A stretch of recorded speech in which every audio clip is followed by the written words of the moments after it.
অফিসে বসে কাজ করছিল রাকিব। আর হঠাৎ করেই তার ক্যাবিনে বস প্রবেশ করলো। আর রাকিবের ক্যাবিনে তার বস প্রবেশ করাতে রাকিব কিছুটা থমকে গেল, কারণ কখনো তার বস তার ক্যাবিনে আসেনি। এটাই মনে হয় প্রথমবার তার বস প্রথমবার এসেছে। রাকিব তাড়াতাড়ি করে উঠে দাঁড়িয়ে গেল, আর তখন তার বস তাকে বলতে লাগলো, আরে রাকিব, এত সম্মান দেখাতে হবে না। আমি তোমার সঙ্গে কিছু পার্সোনাল কথা বলার জন্য এসেছি। বসো, আমরা বসে কথা বলি। জি স্যার, বলেন। স্যার, আপনি কেন আমার কেবিনে আসতে গেলেন? আমাকে বললে তো আমি আপনার কেবিনে চলে যেতাম। কষ্ট করে আপনি কেন আসতে গেলেন? আমি একটা পার্সোনাল বিষয়ে তোমার সঙ্গে কথা বলতে এসেছি রাকিব। আর সেটা হলো, আমি সিদ্ধান্ত নিয়েছি আমার মেয়েকে এই অফিসের দায়িত্বটা দিব। কারণ দেখো, আমার ইদানিং শরীরটা তেমন একটা ভালো লাগছে না। আমার কখন কি হয় সেটা আমি বলতে কখনো পারবো না। তাই এখন সুস্থ থাকতে থাকতে যদি মেয়ের ওপর দায়িত্ব দিতে পারি তাহলে তো ভালোই হবে।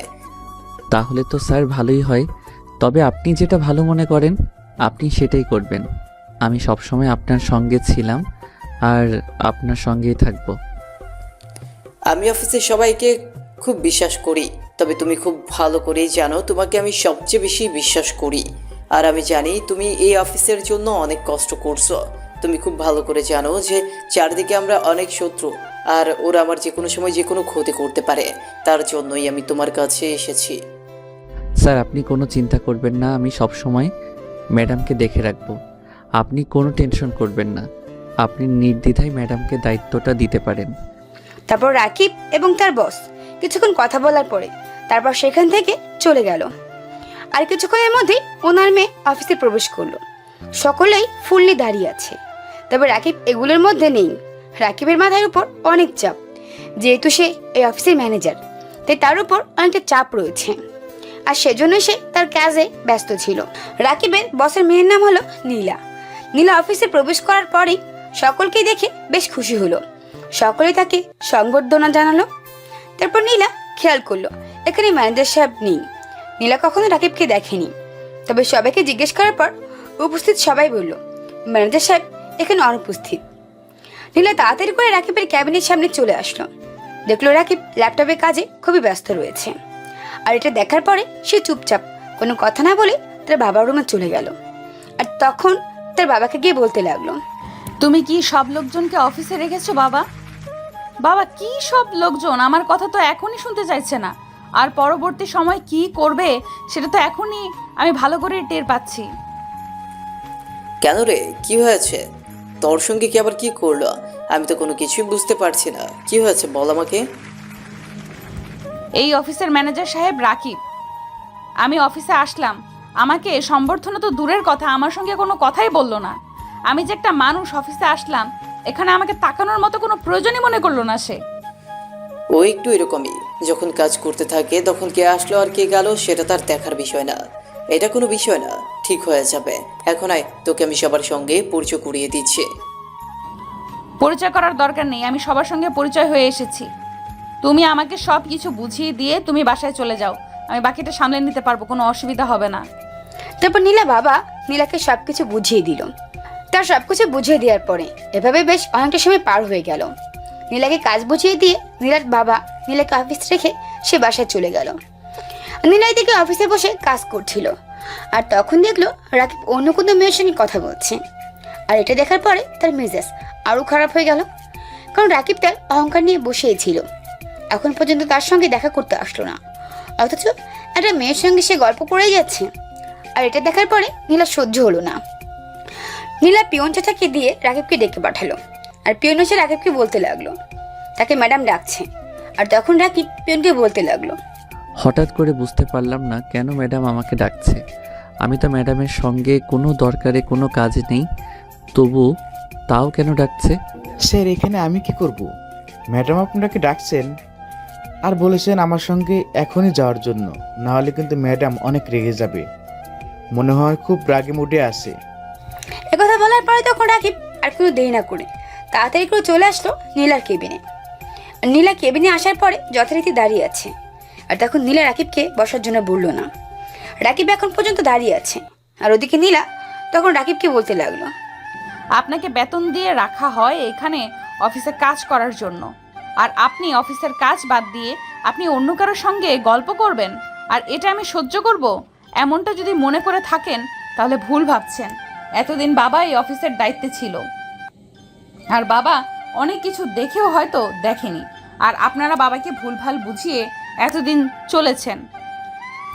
এরকম যদি চলতে থাকে তাহলে তো আর অফিসে চলতে পারবে না। অফিসের মধ্যে একটা শৃঙ্খলা বলতে কিছু আছে। তাই জন্য বলছি, এখন থেকে সাবধান হয়ে যান, না হলে আপনার মতো ম্যানেজারের এই অফিসে প্রয়োজন নেই। আপনি এখন আসতে পারেন, আর ফাইলগুলো তাড়াতাড়ি করে বিকেলের মধ্যে কমপ্লিট করে দিয়ে তারপর বাসায় যাবেন। কমপ্লিট না হওয়া পর্যন্ত আপনি বাসায় যেতে পারবেন না। এখন আসতে পারেন আপনি। ম্যাডাম, আমি তো মেঘলার সঙ্গে খুবই গুরুত্বপূর্ণ বিষয় নিয়ে কথা বলছিলাম। অফিসের একটা ফাইলের মধ্যে সমস্যা ছিল, আর মেঘলা এটা বুঝতে পারছিল না, তার জন্যই আমার কাছে এসেছিল। আর আমি ম্যানেজার হিসেবে এটা আমার দায়িত্ব আমার এমপ্লয়ীদেরকে সাহায্য করা, না হলে ওরা কিভাবে বুঝতে পারবে? আর এখানে তো আমার কোনো অন্যায় দেখছি না। ম্যাডাম, আপনার মিথ্যা অভিযোগগুলো দেওয়া একদমই ঠিক হয়নি। রাকিব এই কথা বলার পরে সে তাড়াতাড়ি করে তার কেবিনে চলে আসলো। রাকিব ফাইলগুলো নিয়ে আসলো, আর ফাইলগুলো নিয়ে আসার পরে সে কাজ করতে শুরু করলো। আর এভাবে বেশ অনেক সময় পার হয়ে যায়, কিন্তু রাকিব তার সময় মতো কাজ শেষ করতে পারলো না। আসলে এত বড় ফাইলের কাজ এই কয়েক ঘন্টা শেষ করা অসম্ভব ব্যাপার। তবে যথেষ্ট পরিমাণে চেষ্টা করছে শেষ করার জন্য, কিন্তু পারলো না। রাকিব অফিস শেষ করে যখনই বেরোতে যাবে তখনই পেন এসে বললো তার যাওয়া যাবে না, তাকে ম্যাডাম ডাকছে। আর রাকিব তাড়াতাড়ি করে ম্যাডামের রুমে আসার পরে দেখতে পেল ম্যাডাম ল্যাপটপে খুবই মনোযোগ দিয়ে কাজ করছে। আর তখন নীলা রাকিবকে খুবই জোরে কথাটা বলতে লাগলো। আমি কি আপনাকে বলেছি আপনি চলে যান? আপনার কাজ শেষ না হওয়া পর্যন্ত আপনি অফিস থেকে যেতে পারবেন না। আমার এগুলোর আজকের মধ্যেই লাগবে, আর কালকে এগুলোর শিপমেন্ট দিতে হবে। এগুলোর দায়িত্ব কে নেবে? আপনি নেবেন। আপনার তো এগুলো দায়িত্ব নেওয়ার কথা না। বাবা হলে তো আপনি ঠিকই বাবাকে বুঝিয়ে চলে যেতেন কাজ না করে। আপনাকে বেতন এমনি এমনি দেওয়া হয় না। যান, গিয়ে কাজ শুরু করুন, আমি অফিসে আছি। ম্যাডাম, প্রথম কথা হলো যে আমার ডিউটি মাত্র 8 ঘন্টা, আর এই 8 ঘন্টার সময়ের মধ্যে আমি কোনো কাজে ফাঁকি দিয়েছি কি না সেটা আপনি খুঁজে বের করুন। যদি ফাঁকি দিয়ে থাকি তাহলে আমি অতিরিক্ত সময় কাজ করতে রাজি আছি। আমি 5টা মিনিট মনে হয় না বসে থাকি, তবু আপনি বলছেন আমি এখনও কাজ করব। যতক্ষণ পর্যন্ত এই ফাইল শেষ না হবে আপনি খুব ভালো করেই জানেন যে এই ফাইল এই কয়েক ঘন্টায় শেষ করা সম্ভব না, তবু আপনি এই কাজ আমাকে দিয়েছেন। ম্যাডাম, আমি এখন কাজ করতে পারবো না, আসছি আমি। রাকিব এই কথাটা বলার পরে সরাসরি বাইরে চলে আসলো। আর বাইরে সে একটা রিক্সা নিয়ে চলে আসলো। তার বাসার রাকিবের আপন বলতে কেউ নেই, শুধুমাত্র তার মা ছাড়া। রাকিব বাসায় ফেরার পরে তার মাকে বললো তাড়াতাড়ি খাবার দেওয়ার জন্য। আর রাকিব রুমে এসে ফ্রেশ হয়ে নিল। ফ্রেশ হয়ে হালকা নাস্তা করে সে রুমে চলে আসলো। অলরেডি সন্ধে 7টা বেজে গেছে। রাকিব কিছুটা তার পার্সোনাল কাজ করলো, আর এভাবে সময়টা পার হয়ে গেল। আর ওদিকে নীলা রাকিবের কথাগুলো শুনে হা হয়ে গিয়েছিল। নীলা রাকিবের কথাগুলো শোনার পরে তখন তার বাবাকে কল দেয়। আর তার বাবাকে কল দেওয়ার পরে নীলা তখন বলতে লাগলো, বাবা, তোমার সঙ্গে আমার কিছু কথা বলার আছে। সেটা হলো আমি রাকিবকে এখনই অফিস থেকে বের করে দিচ্ছি। তার মতো এমপ্লয়ি আমার কোনো প্রয়োজন নেই। আমি নতুন ম্যানেজারের জন্য নিয়োগ দিব। তুমি আর কোনো কথা বলতে পারবে না। আরে কি হয়েছে সেটা তো আমাকে খুদে বলবি নাকি? এইভাবে হুটহাট করে সিদ্ধান্ত নেওয়াটা একদমই ঠিক না। বারবার বলি তুই মাথা গরম করে কোনো কাজ করবি না, আমাকে বল, আমি সব কিছু ম্যানেজ করে দিচ্ছি। আমি তাকে একটা ফাইল ঠিক করার জন্য বলেছিলাম, আর উনি আমাকে এই এতগুলো কথা শুনিয়ে দিল। তারপর আমি বাবাকে সমস্ত ঘটনা সবকিছু খুলে বললাম। সবকিছু শোনার পরে আমার বাবা আমাকে বলতে শুরু করলো, এখনই কোনো কিছু করার প্রয়োজন নেই। আর ও তো ঠিকই বলেছে, তুই শুধু শুধু কেন এমনটা করছিস? আর এটা কি একজনের কাজ? তুই ওকে একা সব কিছু করতে বলছিস, আর এইভাবে করতে অনেক বেশি টাইম লাগবে। কমপক্ষে হলেও 2 দিন টাইম লাগার কথা। শোন, এত মাথা গরম করার প্রয়োজন নেই। তোকে যেটা বলেছি তুই সেটা কর। আর এখন তাড়াতাড়ি করে বাসায় চলে আয়, খাবার নিয়ে বসে আছে তোর জন্য। একথা বলার পরে নীলার বাবা নীলার কাছ থেকে কল কেটে দেয়। আর কল কেটে দেওয়ার পরে নীলা তখন অফিস থেকে বের হয়ে যায়। তার নিজের বাড়ির গাড়িতে করে বাসায় আসলো। বাসা আসার পর ফ্রেশ হয়ে সবার সঙ্গে খাবার জন্য বসে গেল। আর তখন তাকে তার বাবা বলতে শুরু করলো, তোকে আমি বলেছি সবসময় মাথা ঠান্ডা রেখে কাজ করার জন্য, তুই মাথা গরম করিস কেন? বলতো, তোকে নিয়ে আমি আর পারি না। সেই ছোট্টবেলা থেকে এমন জেদ করে বড় হয়েছিস, যার কারণে আমার অনেক দিকে ক্ষতি হয়েছে। তোর জন্য তুই কি আর কখনো মানুষ হবি না বলতো? বাবা, তুমি এসব কি কথা বলছো? আর আমি এমন কি করলাম যে তুমি আমাকে এতগুলো কথা শোনালে? আমি যেটা ভালো মনে করেছি সেটাই করেছি। আমি এত সময় তাকে দিতে পারবো না, বুঝতে পারছো? একদিনের মধ্যে ফাইল কমপ্লিট করে দিতে হবে, তুমি তাকে বলে দেবে। আচ্ছা ঠিক আছে, আমি বলে দিব। তবে এবার চুপচাপ খাবার খা, আর মাথা গরম করিস না। খাবার খাওয়ার পরে চুপচাপ ঘুমোবি। কথা বলার পরে তারা দুজনেই মিলে কথা বলতে বলতে খাবার খেয়ে নিল। আর এদিকে নীলার আম্মু খাবার দিচ্ছে। আর এভাবে সময়টা পার হয়ে গেল। এদিকে রাকিব সকালবেলা ঘুম থেকে ওঠার পরে রাকিব খাওয়া দাওয়া করে অফিসে চলে আসলো। অফিসে আসার পরে যথারীতি তার কেবিনে বসে কাজ করছিল। রাকিব তখন খেয়াল করে নীলা তাকিয়ে আছে। রাকিব ওদিকে তাকাতেই মেয়েটা অন্যদিকে ফিরে যায়। আর নীলা তখন ভাবতে থাকে রাকিবকে যেভাবেই হোক তার পার্সোনালি অ্যাসিস্ট্যান্ট বানাতে হবে। আর সেই কারণে পিয়নকে দিয়ে রাকিবকে ডাকালো। রাকিব নীলার কেবিনে চলে আসলো। তারপর রাকিবকে নীলা বলতে লাগলো, আজকের থেকে আপনি আমার কেবিনে বসে কাজ করবেন। ওই যে আপনার ডেস্ক তৈরি করা আছে, আপনাকে আলাদা কাজ করতে হবে না। আপনি এখানে আমার সামনে বসে কাজ করবেন। রাকিবের কোনো কিছু বলতে পারলো না। কিছু বলার আগেই তাকে একটা ফাইল দেওয়া হলো। আর সেই ফাইলটা নিয়ে সে তার ডেস্কে বসে কাজ করতে শুরু করলো। তারপর হঠাৎ করে রাকিব খেয়াল করতে লাগলো তার দিকে এক ধ্যানে কেউ তাকিয়ে আছে।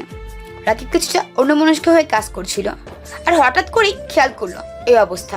আর তখন তাকে দেখতে পেল নীলা তার দিকে অপলক দৃষ্টিতে তাকিয়ে আছে। আর নীলাও রাকিবকে দেখতে পেয়ে নিজের চোখ সরিয়ে নিল। নীলা নিজেও বুঝতে পারছে না সে কেন রাকিবের দিকে বারবার তাকাচ্ছে। নীলা নিজে নিজে বলতে শুরু করলো, আমি শুধু শুধু কেন তার দিকে এমন করে তাকাচ্ছি? কি হয়েছে আমার? আমার তো কখনো কোনো ছেলেকে দেখে এমনটা মনে হয়নি। সে তো আমার সঙ্গে মোটামুটি অনেক খারাপ ব্যবহার করেছে, তবুও আমি তাকে কোনো কিছু করতে পারছি না। কোনো কিছু করতে গেলেই আমার বাধা চলে আসছে। তাহলে কি আমি তাকে ভালোবাসতে শুরু করে দিয়েছি? আমার দ্বারা তো কখনোই এটা সম্ভব না। আমি এটা কিভাবে করতে পারি? আমি তো শপথ করেছিলাম আমি কাউকে ভালোবাসতে পারবো না। আমি আমার নিজের মতো করে থাকবো, সারাটা জীবন এইভাবেই আমি পার করে দেব। আর কাউকে বিশ্বাস করার তো কোনো প্রয়োজনই আসে না। প্রথমবার একজনকে বিশ্বাস করে যে পরিমাণ ঠকেছি আমি আর বিশ্বাস করতে চাই না। আর এভাবে বেশ অনেকটা সময় পার হয়ে গেল। দুজনেই খুব কাজের মনোযোগ দিল। আর এভাবেই সময়টা চলে যাওয়ার পরে লাঞ্চের পরে তখন নীলা ড্রাইভারকে বললো গাড়ি বের করার জন্য। আর ড্রাইভার গাড়ি বের করে নীলার জন্য অপেক্ষা করতে লাগলো। আর তখন নীলা বলল তার সঙ্গে রাকিবকে যেতে হবে। রাকিব কোনো কিছুতেই সে না করতে পারলো না, কারণ না করার অধিকার তার এখন নেই। রাকিব নিজে ড্রাইভিং করতে শুরু করলো। আর নীলা পিছনে বসেছিল। রাকিবকে নিজে নিজে মনে হচ্ছে সে ড্রাইভার। রাকিব নীলাকে জিজ্ঞাসা করতে লাগলো, ম্যাডাম আপনি কোথায় যাবেন? কোনো কিছুই তো বললেন না। আপনার কি কোনো মিটিং রয়েছে? এই জায়গায় একটা রেস্টুরেন্ট রয়েছে, ওই রেস্টুরেন্টের সামনে চলেন। আর এত আস্তে আস্তে গাড়ি চালানোর কি আছে? তাড়াতাড়ি গাড়ি চালান। রাকিব তাড়াতাড়ি করে সে সেই রেস্টুরেন্টের সামনে চলে আসলো। আর রেস্টুরেন্টের সামনে আসার পরে সে যথারীতি গাড়িটা পার্ক করে রেস্টুরেন্টের ভিতরে চলে গেল। রেস্টুরেন্টের ভিতরে চলে যাওয়ার পর দেখতে পারলো রেস্টুরেন্ট পুরো ফাঁকা। কোনো কিছুই বুঝতে পারলো না। পুরো রেস্টুরেন্ট হয়তো বুক করা হয়েছে, কিন্তু নীলা যদি রেস্টুরেন্ট বুক করতো তাহলে তো সেটা অবশ্যই রাকিব জানতে পারতো। রাকিব ভিতরে যাওয়ার পরে দেখতে পারলো একটা লোক বসে আছে একটা কোনায়। এর আগে সেখানেই বসে পড়লো। আর নীলা যাওয়ার সময় বললো রাকিব এখানেই কোথাও বসার জন্য, তবে তাদের কাছাকাছি নয়। রাকিব তার কথা মতো ঠিক সেখানেই বসে গেল। আর ওদিকে নীলা ওই ছেলেটার সামনে গিয়ে বসে পড়লো। আর ওই ছেলেটা তাকে দেখে বলতে লাগলো, তুমি জানো আমি তোমার জন্য পুরো রেস্টুরেন্ট বুক করে রেখেছি 2 ঘন্টার জন্য, আর তার জন্য আমাকে পুরো 1 লক্ষ টাকা দিতে হয়েছে। আমি তোমার সঙ্গে কিছু পার্সোনাল কথা বলতে চাই, আর সেই কারণে তোমাকে এখানে ডেকে এনেছি। আমি তো তোমাকে আরো 2 বছর আগেই বলে দিয়েছি যে তোমার সঙ্গে আমার যা কিছু ছিল সবকিছু শেষ হয়ে গেছে। তাহলে আবার নতুন করে কেন তুমি আমার লাইফে ফিরে আসতে চাইছো? দেখো আমি তোমার লাইফে ফিরে আসতে চাই কিনা সেটা তো এখন বলতে আসিনি। আমি তোমাকে বলতে এসেছি শুধুমাত্র তোমার ভুল ভাঙানোর জন্য। তোমার সব কিছুর মাঝে কিছু একটা ভুল রয়েছে, আর যে ভুলটা আমার ভাঙানো প্রয়োজন। তুমি সারা জীবন আমাকে এভাবে ভুল বুঝবে, এটা আসলে আমি মেনে নিতে পারছিলাম না। এটা আসলে মেনে নেওয়ার কোনো কথাই না। তুমি সেদিন যা করেছো সেটা আমার সারা জীবনই মনে থাকবে। তুমি আমাকে কথা দিয়েও কথা রাখতে পারোনি। আমি সেদিন সারাটা দিন কাজী অফিসের সামনে তোমার জন্য ওয়েট করেছিলাম, কিন্তু তুমি কি করলে? তুমি আমার বাবার কথায় আমেরিকায় চলে গেলে আমাকে না বলেই। আর আমি বাসায় ফিরে আমি বাবাকে কি বলবো আসলে বুঝতে পারছিলাম না। কারণ আমি তো আমার সব কিছু নিয়ে তোমার সঙ্গে পালিয়ে যেতে চেয়েছিলাম, কিন্তু তুমি আমাকে বড্ড অবহেলা করেছো। আর যার কারণে আজকে হয়তো আমি ঘুরে দাঁড়াতে পেরেছি। এই 2টা বছর আমার কেমন কেটেছে এটা হয়তো আমি খুব ভালো করেই বুঝতে পারছি। দেখো, আমার ব্যবসার কাজে আমি জরুরি ভিত্তিতে আমেরিকা চলে যাই, আর ওখানে যদি না যেতাম আমি, তাহলে আমার বাবার অনেক কিছু হারাতে পারতাম আমি। তা তুমি খুব ভালো করে জানো আমার বাবা কতটুকু ভয়ঙ্কর টাইপের। আমি যদি আমার বাবার কথা না শুনি, তাহলে হয়তো উনি আমাকে সব কিছু থেকে বঞ্চিত করবে। কে চাইবে এগুলো হাতছাড়া করতে? তার জন্য আমি এগুলো হাতছাড়া করতে চাইনি। তবে বিশ্বাস করো, আমি এখনো তোমাকে ভালোবাসি। আমি বুঝতে পারছি তোমার বিষয়টা, তবে এখন আর কোনো কিছু সম্ভব না। সরি, আর কখনো আমার সঙ্গে যোগাযোগ করার চেষ্টা করবে না। আমি এখন বিয়ে শাদী নিয়ে কোনো চিন্তা করছি না। আমি আমার লাইফটা এইভাবেই একা কাটাতে চাই। অফিসের দায়িত্ব পেয়েছি আর অফিসের ভালো মতো নিজের মতো করে চালাতে চাই। আমাকে আমার মতো চলতে দাও, আমাকে কোনো প্রকার ডিস্টার্ব করবে না প্লিজ। দেখো, সত্যি বলছি, তোমাকে ভালোবাসি। তুমি বিশ্বাস করো, আর কখনোই এমনটা হবে না। আমাকে শেষবারের মতো একটা সুযোগ দাও, দেখবে দুজনে মিলে ভালোবাসার অভাব হবে না। নীলার কোনো কথা না বলে সেখান থেকে উঠে চলে গেল, আর পেছন পেছন রাকিবের উঠে চলে আসলো।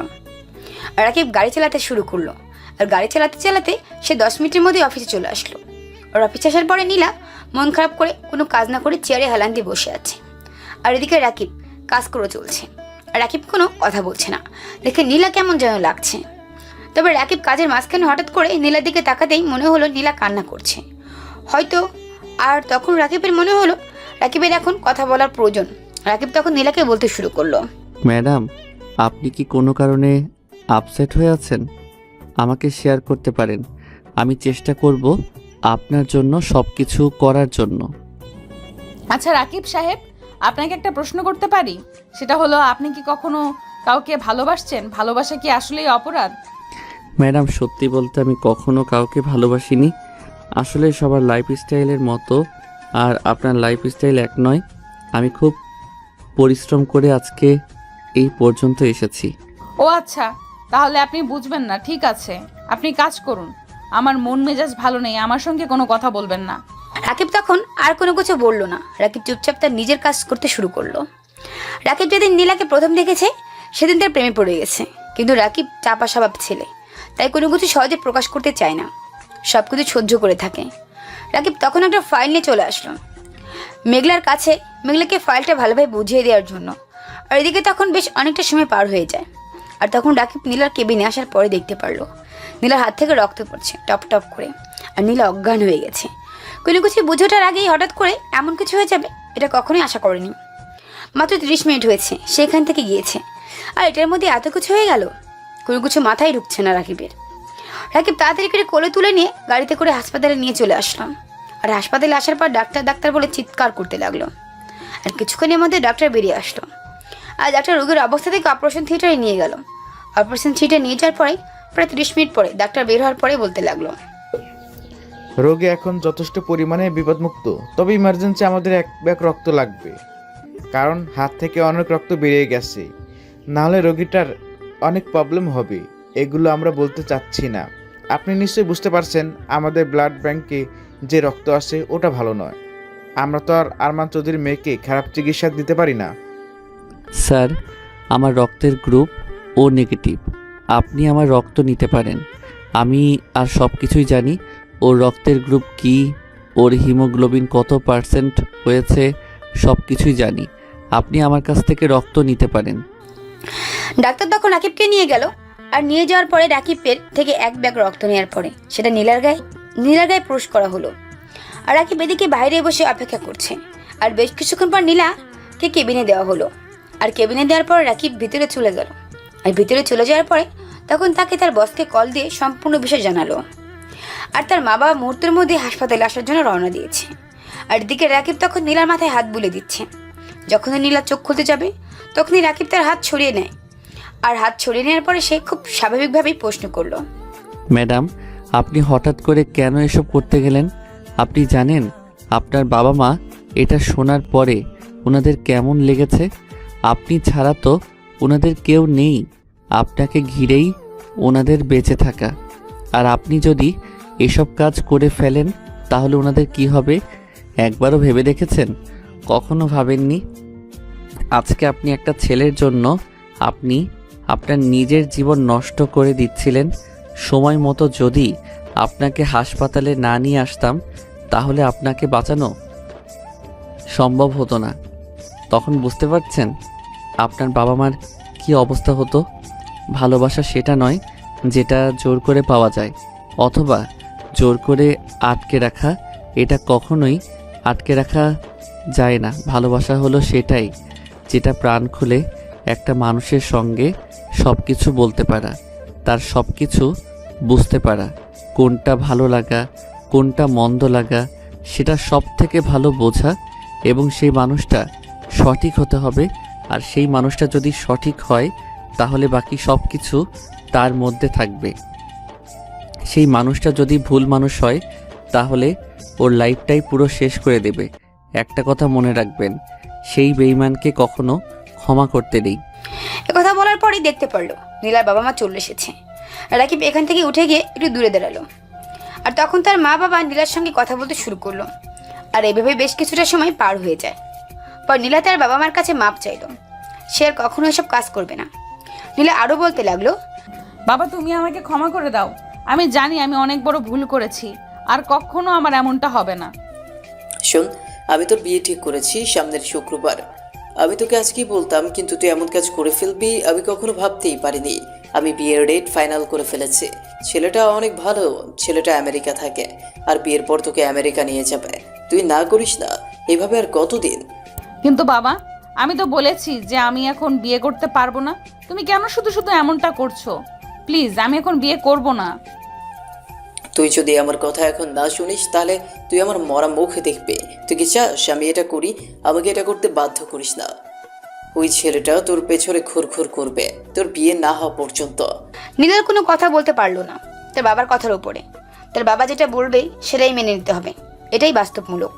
তারপর দেখতে দেখতে সময় চলে আসলো। আর দুদিন পার হয়ে যাওয়ার পরে হঠাৎ করে একটা দুর্যোগ নেমে আসলো। অফিসে 40% শেয়ার কেউ কিনে নিয়েছে, বেআইনিভাবে দখল করেছে। কিন্তু কে এই কাজটা করেছে কোনো কিছু মাথা ঢুকছে না রাকিবের। রাকিব বিষয়টা আলোচনা করার জন্য তার বসকে কল দিল। আর তার বস কল রিসিভ করার পরে তাকে বলতে লাগলো, আমি কিন্তু বিষয়টা সব কিছু শুনেছি। কে এই কাজটা করলো আমি তো কোনো কিছুই বুঝতে পারছি না। আমার তো এমন কোনো শত্রু নেই যে আমার এত বড় ক্ষতি করতে পারে। কিভাবে আমার কোম্পানির শেয়ার 40% কিনে নিতে পারে? কে সে লোক? তুমি খোঁজ দাও। বস, আপনি কোনো টেনশন করবেন না, আমি খুব তাড়াতাড়ি এই ছেলেটার খোঁজ খবর নিয়ে তারপরে আপনাকে জানাচ্ছি। দুদিনের মধ্যে আপনি খোঁজ খবর পেয়ে যাবেন। আপনি এসব নিয়ে টেনশন করবেন না, আপনি ম্যাডামের বিয়ে নিয়ে থাকুন। আমি খুব ভালো করে জানি যে এই কাজটা তুমি করতে পারবে। তোমার উপর আমার সম্পূর্ণ বিশ্বাস রয়েছে, তার জন্য একটু ভরসা পাই। না হলে বিয়ের জন্য আমার এত চাপ যাচ্ছে, আমি এখন কোনো কিছুই করতে পারবো না। যা করার তোমাকেই করতে হবে আমার হয়ে। তারপর রাকিব কলটা কেটে দিল। রাকিব কলটা কেটে দেওয়ার পরে সে ওই ছেলেটার ব্যাপারে খোঁজ নিতে থাকে, যে ছেলেটা আর তাদের কোম্পানির 40% শেয়ার কিনে নিতে চাচ্ছে।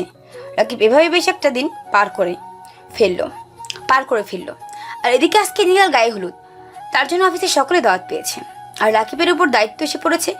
রাকিব তার সাথে কয়েকজন কলিগদের নিয়ে চলে আসলো তার বসের বাসার সামনে। বাড়িটা খুবই সুন্দর করে সাজানো আছে, দেখলে মনে হয় সেদিকে তাকিয়ে থাকি। আর দেখতে থাকি এরকম একটা বিয়ের আশা রাকিবে মনে করেছেন নীলাকে নিয়ে।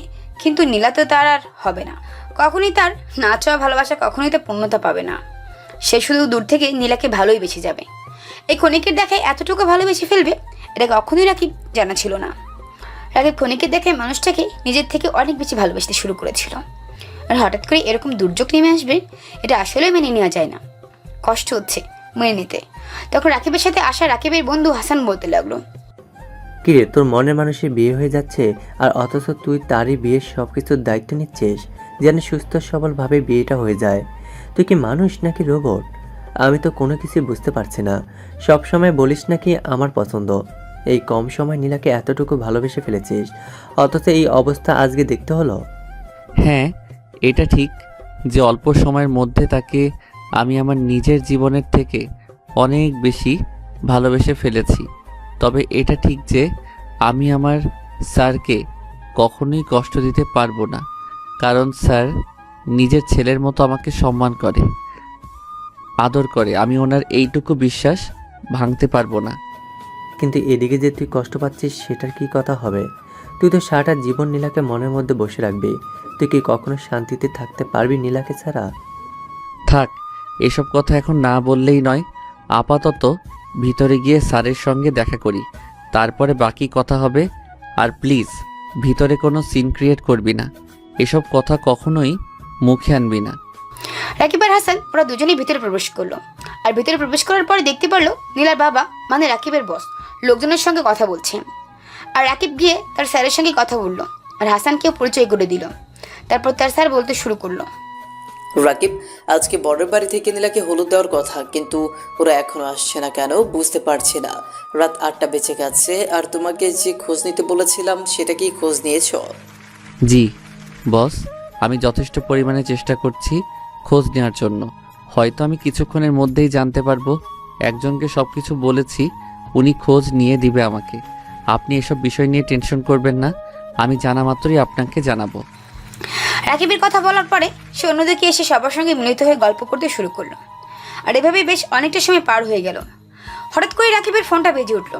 রাকিবের ফোনটা বেজে ওঠার পরে রাকিবকে বলতে শুরু করলো, রাকিব সাহেব, আপনি আমাকে একটা ব্যাপারে খোঁজ নিতে বলেছিলেন। আমি সব কিছু জেনে শুনিয়ে আপনাকে বলছি। ওটা হলো টেরোরিস্ট গ্রুপের সদস্য আরমান শিকদার, যার সঙ্গে আপনার স্যারের মেয়ের বিয়ে ঠিক করা হয়েছে। আপনাকে অসংখ্য ধন্যবাদ। আপনি এই ছেলেটাকে আমাদেরকে চিনিয়ে দিয়েছেন। আপনি না বললে তো আমরা কখনো ধরতেই পারতাম না এই লোকটাকে। আমরা অনেক দিন ধরে খুঁজে চলছি, কিন্তু পাচ্ছিলাম না। ও ছদ্মবেশে লুকিয়েছিল, আর আমরা যখন আপনার কথা মোতাবেক তদন্ত করে জানতে পারলাম এই লোকটা সেই আরমান শেখ। ভাগ্য ভালো যে এখন পর্যন্ত বিয়েটা হয়নি। আপনি বিষয়টা আপনার বসকে জানিয়ে দেন, আর ওনাকে আমার সালাম দেবেন। আমরা সময় মতো আপনার স্যারের বাসায় পৌঁছে যাব ওকে ধরার জন্য। তখন রাকিব কল কেটে দিল। রাকিব কল কেটে দেওয়ার পরে রাকিব মুখ দিয়ে কোনো কথা বের করতে পারছে না। এগুলো শোনার পর হঠাৎ করে মুহূর্তের মধ্যে কি হয়ে গেল সেটাই বুঝতে পারছে না। তার মানে এই আরমান শিকদার অফিসে 40% শেয়ার কিনে নিতে চাচ্ছে। জোর জবরদস্তি করে রাকিব হাসানের সঙ্গে বিষয়টা শেয়ার করলো। আর হাসানকে বলার পরে ওরা দুজনে মিলে কথা বলতে লাগলো। আর ওদিকে ইরফানের ছোট ভাই হলো আরমান শিকদার, আর ইরফান তার ছোট ভাইকে সব কিছু বুঝিয়ে দিচ্ছে। আর কথাগুলো হলো, শোন, মেয়েটাকে বিয়ে করবি, বিয়ে করার পর সোজা চলে যাবি ইংল্যান্ডে। যাওয়ার পরে তখন তার বাবার হাতের নাগালের বাইরে চলে যাবে। তারপর আমি কয়েকটা দিন পরে ওখানটায় যাব, আর ওখানটায় যাওয়ার পর তাকে কিভাবে শিক্ষা দেওয়া যায় সেটা আমি খুব ভালো করে জানি। বিদেশি বায়ারদের কাছে বেশি দামে বিক্রি করা যাবে, তবে সাবধান, অনেকে অনেক কিছু জেনে নিতে পারে। তার জন্য যা কিছু করবি সব কিছু সাবধানে করবি, কোনোরকম আমার সঙ্গে যোগাযোগ করবি না। ওখানটায় যাওয়ার পরে যদি কেউ একবার ধরে ফেলতে পারে তাহলে কিন্তু সর্বনাশ হয়ে যাবে। আমাদের প্ল্যান যদি কেউ একবার জানতে পারে তুই আমার ভাই, তাহলে কিন্তু আরও খারাপ অবস্থা হয়ে যাবে। এদিকে তখন রাখি তাড়াতাড়ি করে তার স্যারের কাছে চলে আসলো। আর স্যারের কাছে আসার পরে সব ঘটনা খুলে বলল। আর সব ঘটনা শোনার পর রাকিবকে তার বস বলল, আমি এখন কি করব রাকিব? আমার তো মাথায় কোনো কিছুই আসছে না। পুলিশ এসেই হয়তো আরমানকে অ্যারেস্ট করে নিয়ে যাবে। আমার এত এত লোকজনকে দাওয়াত দিয়েছি, এত এত লোকজনের সামনে আমার মান সম্মান বলতে কোনো কিছুই থাকলো না। আমি এখন কি করব? আমার তো এখন আত্মহত্যা ছাড়া কোনো পথ নেই। তুমি তো জানো যে দেশে বিদেশ থেকে আমার লোকজন এসেছে আমার একমাত্র মেয়ের বিয়ের জন্য।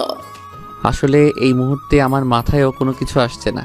তবে এটা ঠিক যে আপনার মেয়ের মানে আমাদের ম্যাডামের জীবনটা এখনও পর্যন্ত কোনো কিছু হয়নি, এটাই শুকরিয়া আদায় করেন না? তাহলে না হলে তো বিয়েটা হয়ে গেলে অবস্থা আরও বেশি করুণীয় হয়ে যেত। তখন আমরা চাইলেও কোনো কিছু করতে পারতাম না। এখন যদিও অনেক দেরি হয়ে গেছে, তবে ততটাও কিন্তু দেরি হয়নি। চাইলে এখান থেকেও আমরা উঠে আসতে পারি। তুমি আমার যে উপকার করেছো আমি এই উপকারের কথা কখনো ভুলবো না। তবে আমার আরেকটা অনেক বড় উপকার করবে, তুমি আমার মেয়েকে বিয়ে করবে।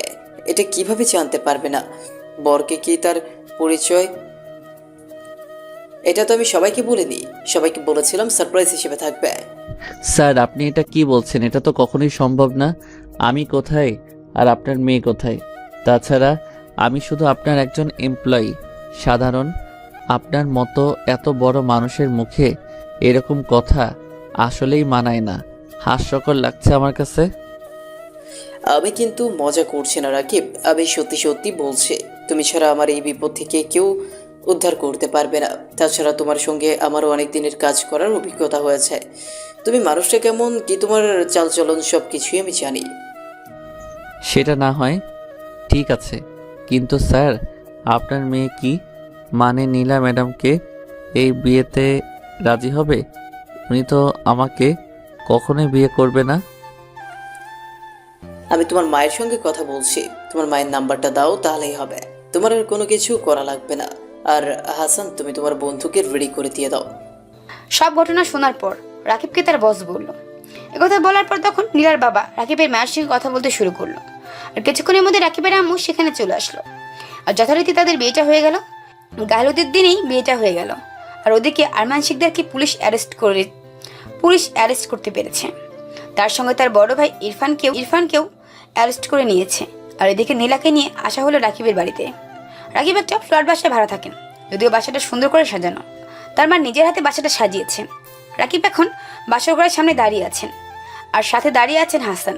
হাসান দাঁড়িয়ে থাকার পরে বলতে লাগলো, দোস্ত, আমি কখনো কল্পনা করতে পারিনি যে তোর আর নীলার বিয়েটা এভাবে মুহূর্তের মধ্যে হয়ে যাবে। আমি তো ভেবেছিলাম তুই সারা জীবন দেবদাস হয়ে থাকবি, নীলার জন্য কষ্ট পাবি, এরকম কিছু।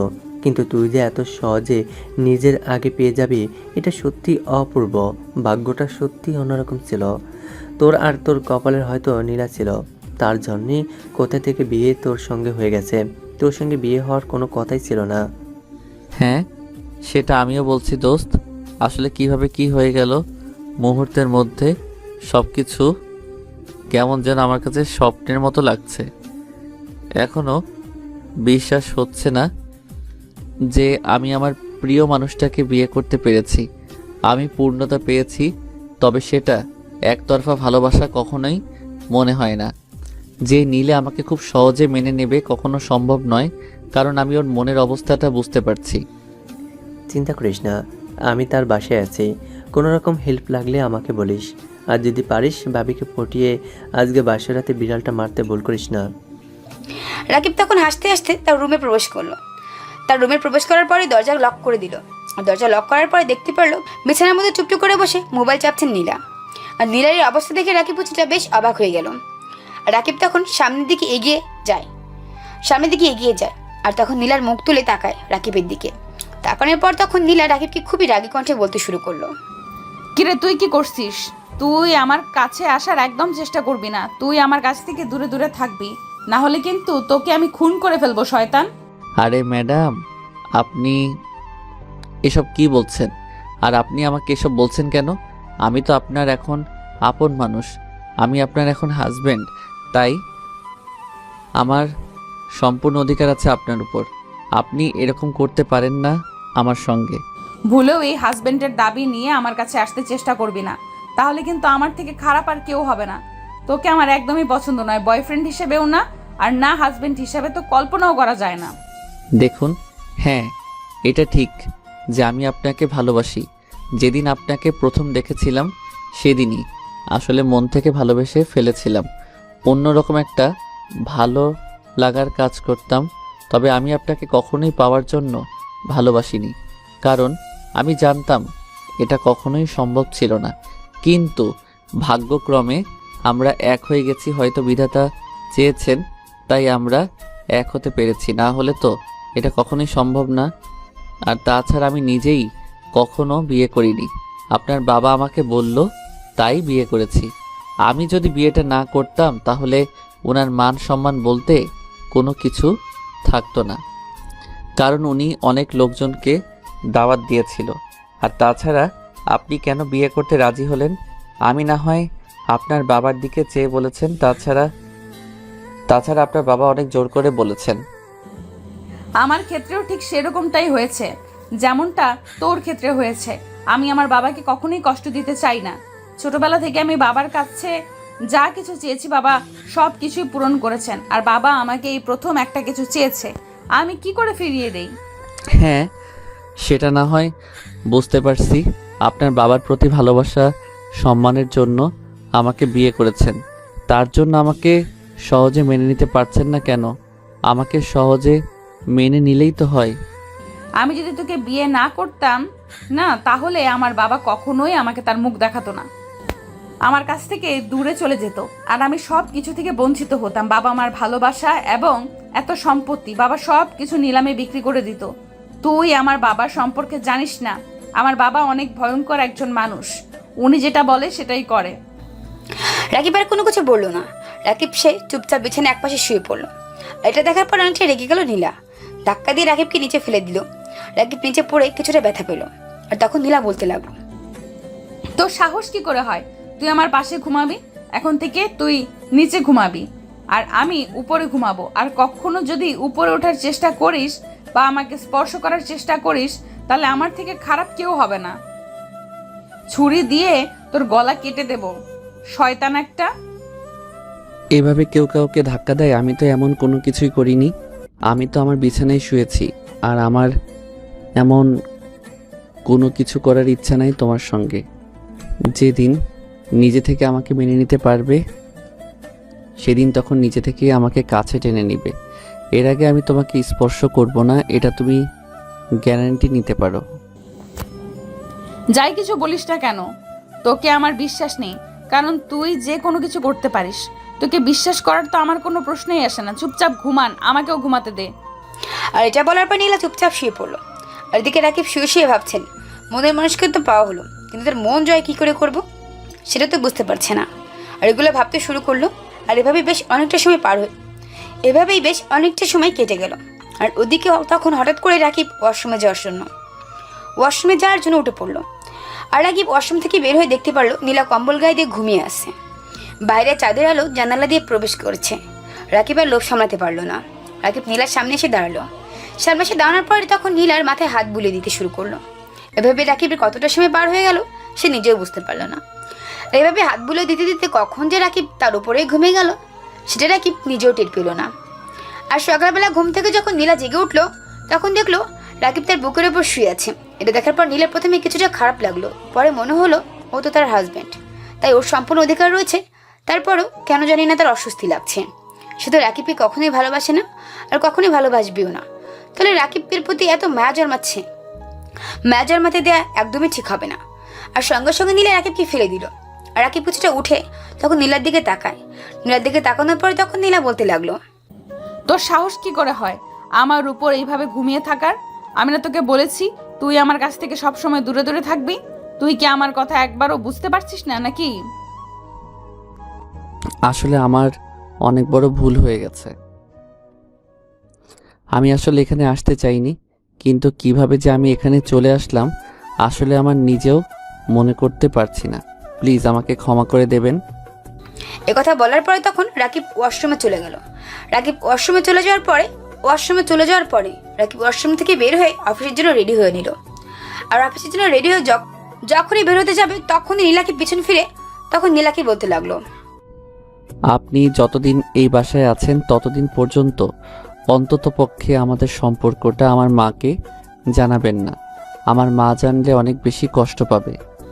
একথা বলার পরে তখন রাকিব খাবার টেবিলে চলে আসলো। খাবার টেবিলে আসার পরে তার মা তাকে দেখে বলতে লাগলো, কি ব্যাপার, তুই একা চলে আসলে যে? বৌমাকে সাথে করে নিয়ে আসলি না কেন? যা, বৌমাকে সাথে করে নিয়ে আয়। আর আজকে কিসের অফিস? আজকে না তোর অফিস ছুটি দেওয়ার হয়েছে তোকে?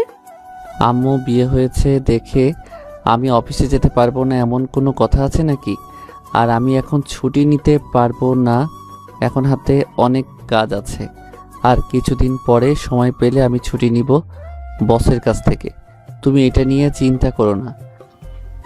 ওই তো নীলা আসছে, তুই মেয়েটাকে ছাড়াই খাবার খেতে চলে এসছিস? আম্মু তুমি যে কি বলো না, আমার অফিসে দেরি হয়ে যাচ্ছে। আর তুমি যেটা বলছো আমি তোমার বৌমাকে সাথে করে নিয়ে আসবো, ও তো তোমার সঙ্গে পরেও খেতে পারবে, তাই না? তারপর রাকিব তার মার সঙ্গে কথা বলতে বলতে এভাবে বেশ সময়টা পার হয়ে গেল। আর খাওয়া দাওয়া শেষ করে রাকিব তাড়াতাড়ি করে অফিসের জন্য রেডি হয়ে চলে আসলো। অফিসে আসার পরে তখন তাকে দেখার পরে সবাই অবাক হয়। রফিক সাহেব রাকিবের কেবিন আসার পরে তখন জিজ্ঞাসা করতে লাগলো, আরে রাকিব সাহেব যে, আপনি আজকে অফিসে এসেছেন কেন? আপনার আজকে অফিসে আসতে বারণ। আপনার 1 সপ্তাহ ছুটি হয়েছে, আপনি ছুটি পেয়েও ছুটি কাটাতে চান না? আমি আজকে অফিসে আসবো না, এটা কি কোথাও লেখা আছে নাকি? আর আমার কাজ নিশ্চয়ই অন্য কেউ করে দেবে না।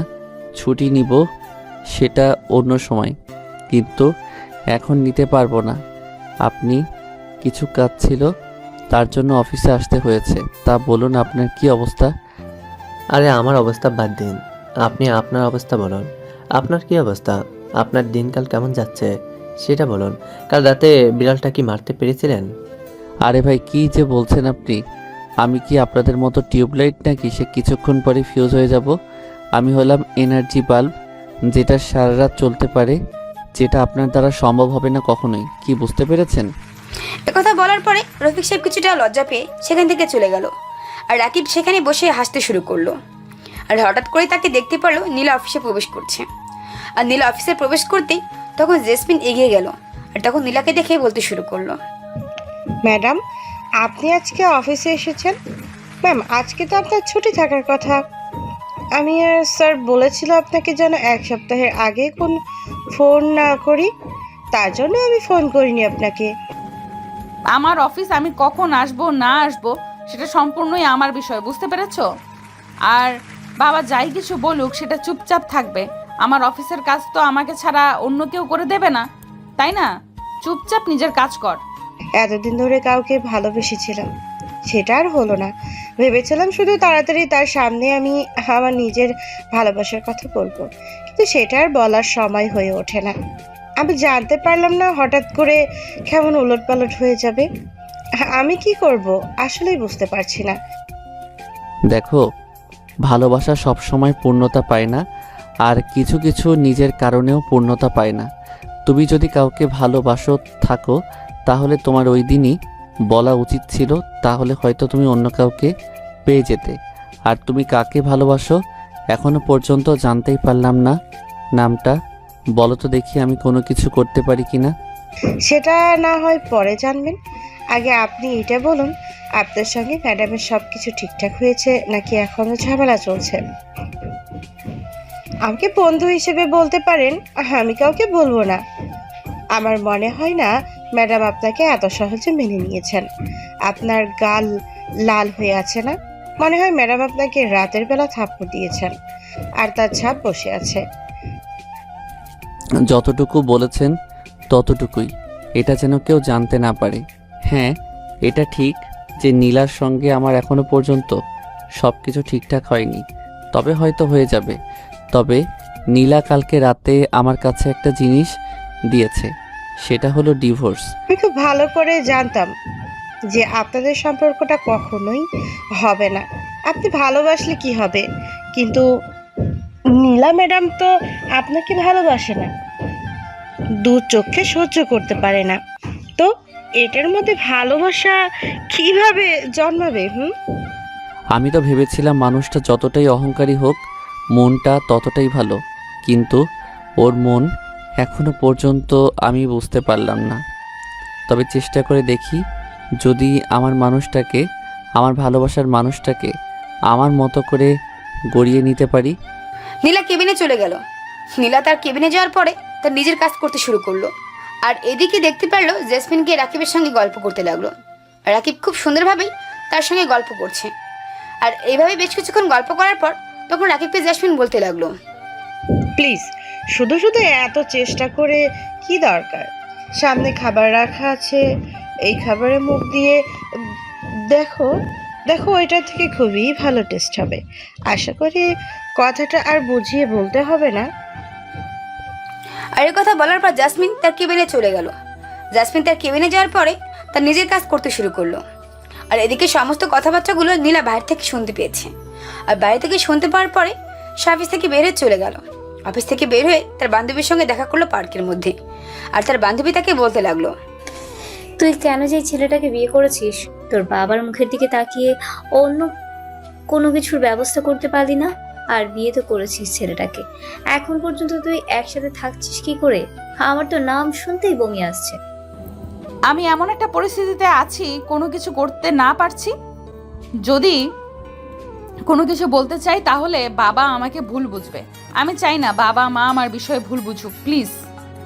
তুই যতটা এখন রাকিবকে বেশি প্যারা দিচ্ছিস, তার থেকেও বেশি দ্বিগুণ রাকিবকে কষ্ট দিবি। দেখবি রাকিব একদম সোজা হয়ে আছে, আর মিথ্যে একটা অপবাদ দিয়ে যদি একবার তোর বাবার সামনে ধরিয়ে দিতে পারিস, তাহলে দেখবি সব সমস্যার সমাধান তোর বাবাই বলবে।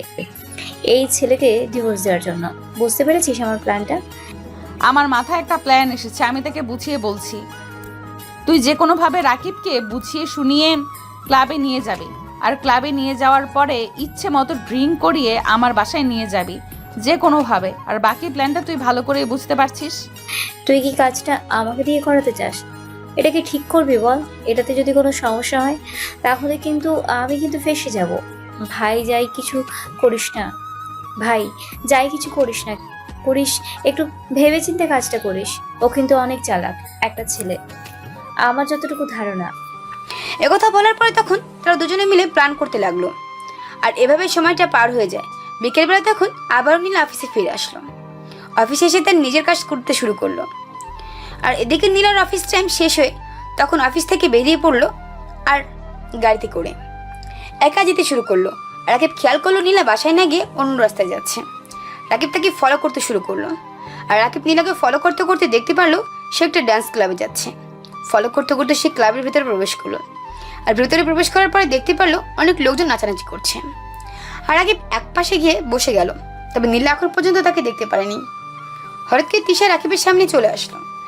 রাকিবের সামনে আসার পরে তিশা রাকিবকে বলতে লাগলো, আরে রাকিব ভাইয়া, আপনি যে এখানে এসেছেন, আপনার কোনো ফ্রেন্ড আছে নাকি? আপনাকে অনেকদিন পরেই দেখলাম। আপনাদের বিয়েতে আমি থাকতে পারিনি কারণ আমার পরীক্ষা ছিল, আর তার জন্য আর কি আমার মিস হয়ে গেছে। হ্যাঁ, আমি আমার একটা ছেলে ফ্রেন্ডের সঙ্গে দেখা করতে এসেছি। তা তুমি এখানে কি করছো? নিশ্চয়ই বন্ধু বান্ধবের সঙ্গে আড্ডা দিতে এসেছে। তবু ড্রিঙ্কস করো না, স্বাস্থ্যের পক্ষে ভালো নয়। আরে না ভাইয়া, আমাকে কি সেরকম মেয়ে মনে করে নাকি? আমি অনেক ভালো।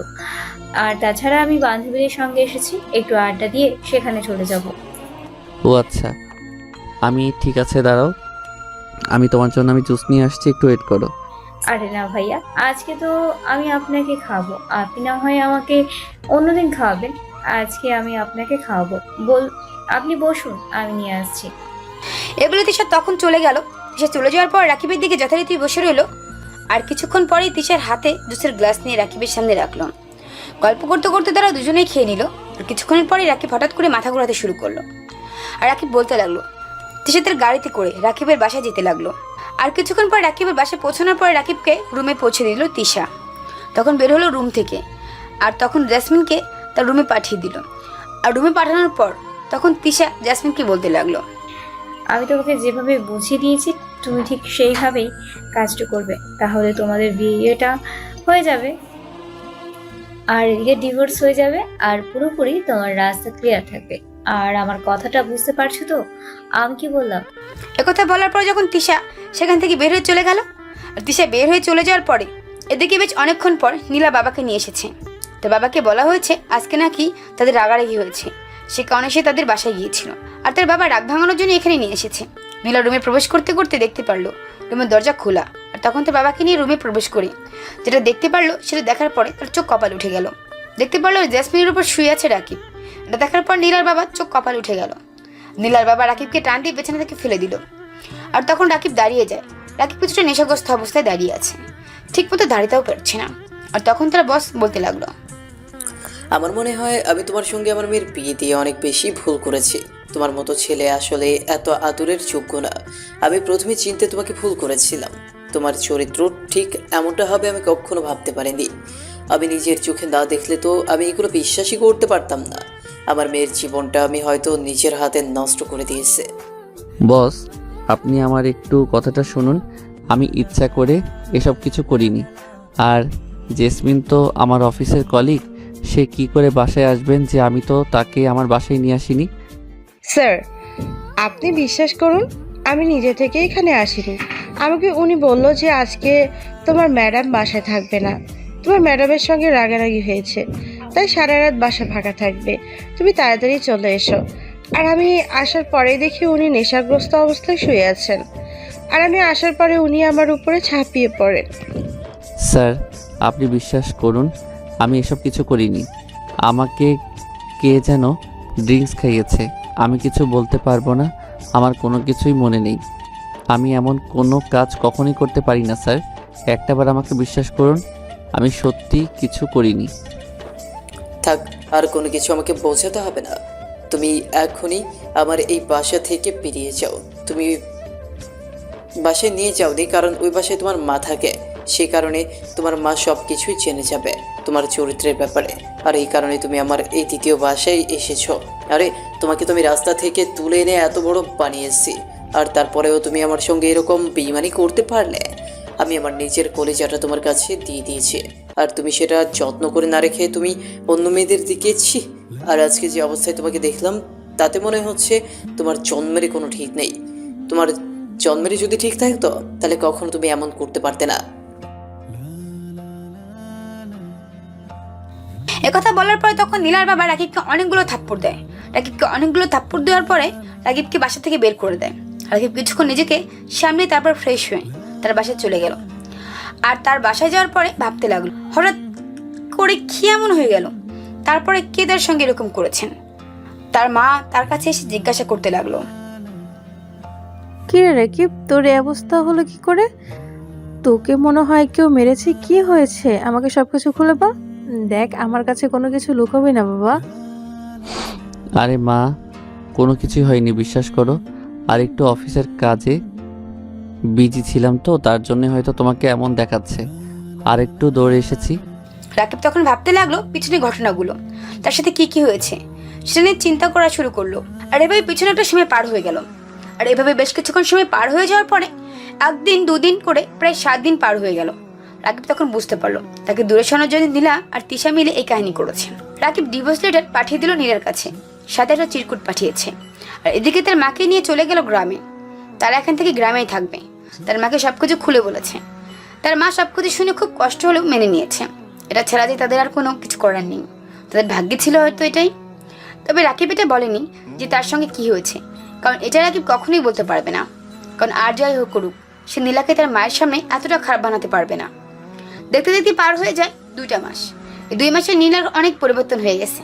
আগের মতো হাসে না, কথা বলে না, বন্ধুদের সঙ্গে আড্ডা দেয় না, সবকিছু কেমন যেন ছন্নছড়া হয়ে গেছে। এখন রাকিবের পূর্ণতা অনুভব করতে পারছে। আর একদিন তিশা নীলার বাসায় দেখা করতে আসলো। তিশাকে নীলা বলতে লাগলো, আমি মনে হয় অনেক বড় ভুল করে ফেলেছি রে রাকিবের সঙ্গে। আমি রাকিবকে এখন ভালোবাসতে শুরু করে দিয়েছি। রাকিবের কথা প্রতিটা সেকেন্ডে আমার মনে হয়।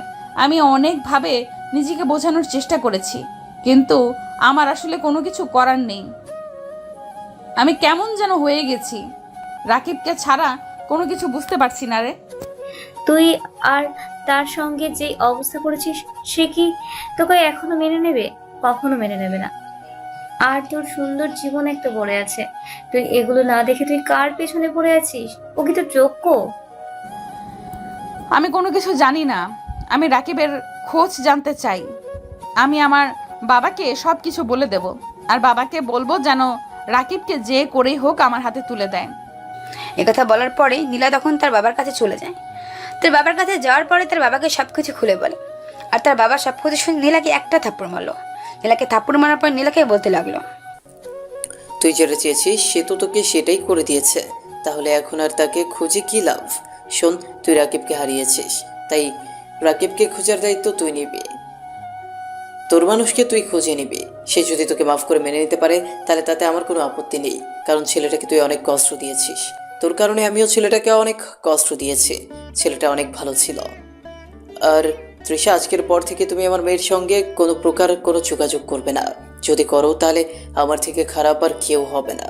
তুমি মেয়ে নামে কলঙ্ক। এদিকে রাকিব গ্রামে খুবই সাধারণ জীবনযাপন করছে। আর এদিকে নীলা খোঁজ নিতে নিতে পৌঁছে গেল রাকিবের গ্রামের বাড়ি। রাকিবের গ্রামে মায়ের কাছে গিয়ে নীলা কান্না করতে করতে তার নিজের দোষ সবকিছু স্বীকার করলো। তবে নীলা অবাক হয়ে গেছে রাকিব তার মাকে সবকিছু বলেনি। তার মা তাকে বলতে লাগলো, আমি জানতাম যে তুই একদিন ঠিকই এখানে আসবি, এটা আমার তোর প্রতি বিশ্বাস ছিল। শোনো মা, স্বামীর মধ্যে ঝগড়াঝাটি সব কিছু হয়, ভুল বোঝাবুঝি হতেই পারে। একদিন তুমিও অনেক কষ্ট পেয়েছো, আর আমার ছেলেটা অনেক কষ্ট পাচ্ছে, তাই বলছি। আর এভাবে অভিমান করে না থেকে দুজন এক হয়ে যাও, গ্রামে কয়েকদিন থাকো, দেখবি মন ফ্রেশ হয়ে যাবে। তারপর ইট পাহাড় ধরে শহরে চলে যেও। আম্মু, তুমি কি আমাকে এখান থেকে তাড়িয়ে দিতে চাচ্ছ নাকি? হয়তো চিন্তা করছি আমি আর শহরে যাব না, আমি এখন থেকে এখানেই থাকবো আর গ্রামের বধূ হয়ে থাকবো। ভালো হবে না বলো? তাহলে তো খুব ভালো হয়। আচ্ছা, আগে ফ্রেশ হয়ে আসো, আমি খাবার দিচ্ছি। আর এদিকে নীলা নিজেই রান্না করতে শুরু করলো। নীলা রান্না শেষ করার পরে তখন প্রায় সন্ধ্যা হয়ে এসেছে, আর তখন রাকিব বাসায় ফিরল। রাকিব বাড়িতে ফেরার পরে দেখতে পারলো বাসায় নীলা। নীলাকে দেখে রাকিব অবাক হয়ে নীলার দিকে তাকিয়ে আছে, আর তখন নীলা তার দিকে তাকিয়ে বলতে শুরু করলো, সে কখন থেকে রান্না করে তোমার জন্য অপেক্ষা করছি তুমি খাবে বলে, আর এখন আসার সময় হলো, তাই না? কতগুলো কল দিয়েছি, দেখো তো তোমার ফোনে কতগুলো কল দেওয়া আছে। আমি তো কোনো কিছুই বুঝতে পারছি না। এই মেয়েটা এখানে কেন এসেছে? এই মেয়েটার সঙ্গে তো আমাদের কোনো সম্পর্ক নেই। আমাদের না ডিভোর্স হয়ে গেছে? তুমি সব কিছু জেনেও এখানে জায়গা দিয়েছে। আরে ডিভোর্স যখন হয়নি তাহলে এই মেয়ে করছিস কেন? মেয়েটা তো শুধুমাত্র এমনি তোর সঙ্গে রাগারাগি করেই এমনটা করেছে। নীলা তার নিজের ভুলটা বুঝতে পেরেছে, শুধু শুধু কেন এমন করছিস? রাকিবের মাথা ঘুরে গেল। তার মায়ের কথা শুনে তার মা ভিতরে চলে গেল, আর এদিকে নীলা টানতে টানতে একটা রুমের ভিতর নিয়ে আসলো রাকিবকে। রুমে আসার পর রাকিবের পায়ে ধরে ক্ষমা চাইতে শুরু করলো, আর কান্না করতে করতে বলতে শুরু করলো, সত্যি বলতে আমি নিজের ইচ্ছায় সবকিছু করিনি। তিশা সে আমাকে বুদ্ধি দিয়েছিল, তার জন্যই আমি এমনটা করে ফেলেছি। প্লিজ, আমি আমার নিজের ভুলটা বুঝতে পেরেছি, আমাকে আর কষ্ট দিও না। এই 2 মাসে আমি নিজেকে অনেক শাস্তি দিয়েছি, আমি আর সব কিছু সইতে পারছি না।